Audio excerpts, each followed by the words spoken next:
Well, we have clouds over half of the metro. Here's the view from 192nd and Dodge looking to the east. So the eastern half of the metro, cloudy. Western half of the metro, a little bit of sun early on today.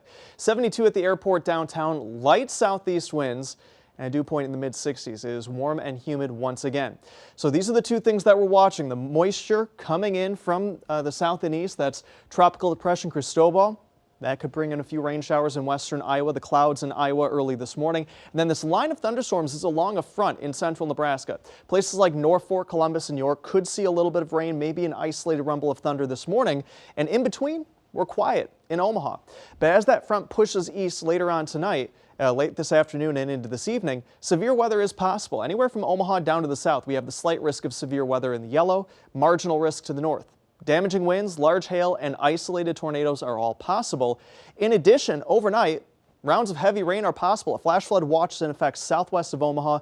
That includes cities like York, Lincoln, Beatrice, Fairbury, where locally 1 to 3 inches of rain are possible. So there are the rain showers possible in Iowa early this morning and way off to our east. Partly to mostly sunny in Omaha with highs upper 80s near 90 once again. Anytime after 3 o'clock. Thunderstorms west of Lincoln, and anytime after 5 o'clock, that's where we could get the scattered strong thunderstorms in the Omaha metro and into western Iowa. And as you can see, they continue through the evening, through the night, and lingering rain into early Wednesday morning.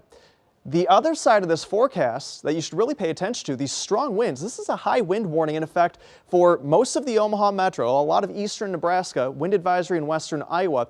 But in this high wind warning, wind gusts of 50 to 65 miles an hour are possible late today through the night. So you see, as the storms roll in, winds could be gusting as high as 40 to 45 miles an hour, but this is the 60-mile-an-hour line. We're going to be at that through several hours tonight, so scattered power outages are possible. Things could blow around in your yard. Make sure you bring in that lawn furniture, the toys, anything that could blow around in your yard before the storms roll in this evening. Windy, cooler tomorrow, 75 for the high, and then the winds calm down. We get a couple of really nice days Thursday and Friday, and still pretty nice with gustier winds this weekend.